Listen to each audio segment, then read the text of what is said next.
Welcome back. Let's go back to the lesson we were doing last time. Lesson number 2 in EVS. So many kinds of animals. Now before we go further, let me ask you a little bit of recap questions. What did we learn last time in the lesson? Can you remember? Yes, you're correct.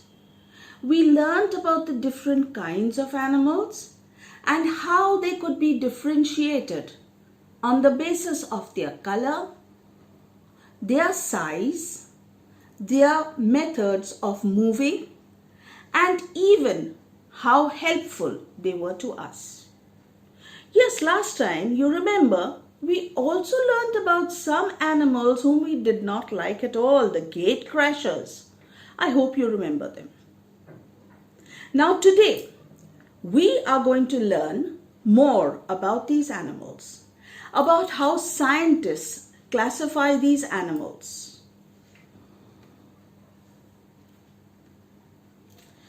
We'll talk about the four-legged animals that live on land. Example, the elephant, the cat, the squirrel, and the horse. These animals have fur on their bodies, they have 4 legs, and they have external ears. They give birth to young ones and they feed them milk. Start. Now, let's talk about animals that live in water, like fish. These animals have their bodies covered with scales. They move with the help of their fins, and they have gills behind their eyes which help them to breathe. They lay eggs. The eggs hatch and young ones come out into the world. But there is an exception. There are 2 fish who are quite different, and that is the whale and the dolphin. These fish give birth to young ones and feed them milk. Now we'll talk about the animals that fly in the sky, birds. Birds have very light bodies. Their bodies are covered with feathers, which help them to fly. These birds lay eggs, which hatch into young ones. But here also we have an exception. There are 2 birds whose bodies are covered with feathers, who lay eggs, but these 2 birds cannot fly. There is another family of land animals, and maybe they also live both on land and in water.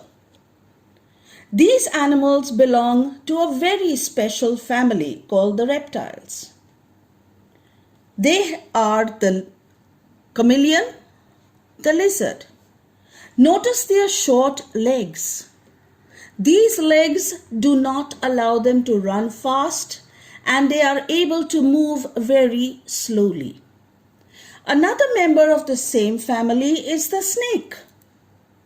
This animal is different. It has no legs at all, and it moves by slithering and sliding. One thing that is common in these reptiles is that their bodies are covered with scales. Now children, we have 2 animals who can fly. But have you noticed something? Their bodies do not have any feathers. They are the butterfly and the bat. So now we come to the end of this lesson. I hope you all enjoyed it just as I enjoyed teaching you. See you soon with some more work. Till then, stay safe, be good. Don't worry your parents. Keep smiling. Bye.